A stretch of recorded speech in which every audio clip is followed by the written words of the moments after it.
மருகதி. நான் ஒரு உபாயம் சொல்கிறேன். நன்மைக்கு நான் விபீஷன் பேச ஆரம்பித்தானா.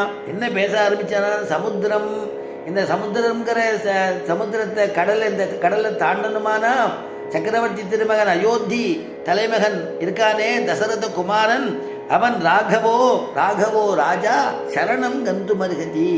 இந்த சமுத்திரராஜனை சரணாகதி பண்ணிவிட்டா தானே வழி கிடச்சிடும் நானும். ஏன்னா அது எப்படி சொல்கிறான் வார்த்தையை? ஆரம்பத்தில் உள்ள சொல்லிட்டு வரைச்சே சர்வலோக சரண்யாய ராகவாய மகாத்மனே நிவேதயது மாம் க்ஷிப்ரம்லாம் சொல்லிட்டு வந்தானே.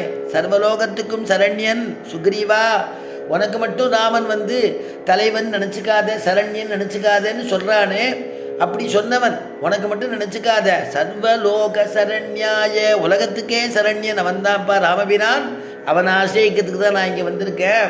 ராகவாயன்னு சொல்லும் பொழுது சுவாமி தேசிகன் எழுதுகிறார், அப்பா சரணாகதி ரக்ஷணம்ங்கிறது உன்னுடைய குலவழக்கன்றோ, உன்னுடைய குலவழக்கு இல்லையான்னு ஞாபகப்படுத்துகிற மாதிரி இருந்துதான். ராகவாய மகாத்மனேன்னு ஒரு பதம் போட்டாரே, ஒரு பதத்தை சொன்னானே விபீஷணன். அப்படின்னா மகாத்மனேன்னு எதுக்கு சொல்லணும்னா, ஆதித்யன் புறப்படும் பொழுது இருட்டு எதிரில் நிற்க முடியாதபடி, சமுத்திரத்தை எவ்வளவு வாரி இறைத்தாலும் குறையாதபடி, சமுத்திரத்தில் எவ்வளவு வாரி இறைச்சாலும் சமுத்திர ஜலத்தை குறைக்க முடியுமா?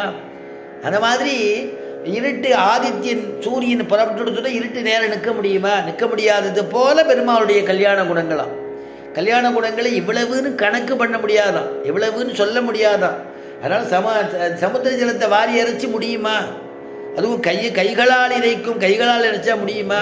முடியாது. அந்த மாதிரி ராமனுடைய கல்யாண குணங்களை சொல்லி முடியாது. அதனால் மகாத்மனேன்னு பதத்தை அங்கே சொன்னாராம்.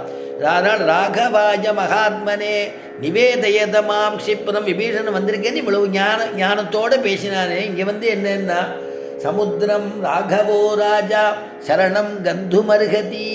நீங்கள் சமுத்திரராஜனன் சரணாகதி பண்ணிடணும்னு சொல்லிட்டாராம். ராமபிரான் என்னடா இப்படி நம்மளை சொல்லிட்டானேன்னு ராமபிரான் யோஜனை பண்ணுறார். நாம் என்ன யோசிக்கணும்னா, விபீஷன் இப்படி சொன்னதுக்கு காரணம் என்ன? விபீஷன் சொன்ன காரணம் செல்லுபடியாகுமா? நாம் சிந்திக்கணும். என்ன சிந்திக்கணும்னா, சரண்யன்னா யார், சரணாகதன்னா யார், சரண்யனுடைய யோகியதை என்ன, சரணாகதனுடைய யோகியதை என்ன அப்படின்னு பார்த்தோம்னா, சரண்யன் அப்படிங்கிறவன்னா தன்னையும் காப்பாற்றி கொண்டு தன்னை அண்டினவர்களையும் காப்பாற்றக்கூடியவன் சரண்யன். அவன் தான் ராமபிரான். அதனால தான் சரண்யாய அப்படின்னு கூட்டான். சரண்யா சர்வலோகத்துக்கும் சரண்யனானவனேன்னு கூட்டான். அப்போ சரணாகதன் யாருன்னா, தன்னை காத்து கொள்ள முடியாதபடி, எந்த வகையிலுமே காத்து கொள்ள முடியாதபடி அபயம் வேண்டி பெருமாளுடைய திருவடியை போய் சரணாகதியாக எவனொட்டு நம்மளுடைய திருவடியை பற்றுகிறானோ அவன் சரணாகதன். சரணாகதி பண்ணின்றவர்கள் சரணாகதர்கள். அதனால் அங்கே ரெண்டுத்துக்கும் வித்தியாசம் இருக்கே. இவன் ராமனை போய் சமுத்திரராஜனை போய் சரணாகதி பண்ணுங்கிறான். சமுத்திரராஜனுக்கும் வித்தியாசம் தெரிய வேண்டாமா? ராமனுக்கும் சமுத்திரராஜன் வித்தியாசம் தெரிய வேண்டாமா அப்படின்னு நமக்கு தெரியறது. ராமன் கவலைப்படலையோ. ராமனுக்கு என்னன்னா, சரி எப்பயும் நான் சரணாகதி பண்ணிட்டேன்னா அது செல்லுபடி ஆகாதுன்னு ராமனுக்கு தெரியும்.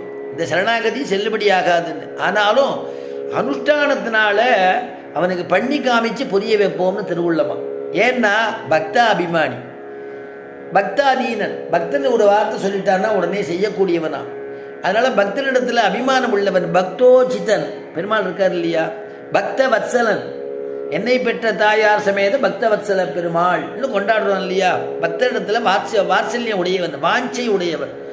பக்தன் சொல்ல தட்ட மாட்டான், மீற மாட்டான், ஆராய மாட்டான்.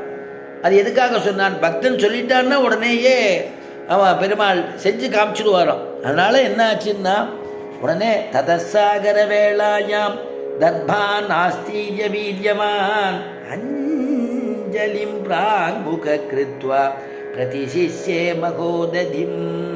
ததசாகர வேளாயாம் என்னென்னா, அந்த சாகரத்தை பார்த்து சரி இவன் விபீஷணன் சொல்லிட்டானேன்னு. இதுக்கு அடியனுடைய குருநாதர் ஒரு திஷ்டாந்தம் சொல்லுவார். விபீஷணன் அப்படி சொல்கிறதுக்கு காரணம் என்னென்னா, அவனுக்கு தெரிஞ்சது அவ்வளவுதான். சரணாகதி பண்ணிட்டா எதுவும் நமக்கு நடக்கும்னு அவன் புரிஞ்சுட்டான். அதனால் நீ சரணாகதி பண்ணிக்கோ, அது யார் சொல்கிறோன்னு தெரியல, சரணாகதி பண்ணிக்கோ, அந்த வழி தானாக நமக்கு கிடைக்கும் அப்படின்னு அவன் சொல்லிட்டான். அதுக்கு குருநாதர் சொல்லுவார், ஒரு கிராமத்தில் ஒருத்தனுக்கு வயிற்று வலியாம், தீராத வயிற்று வலியாம்.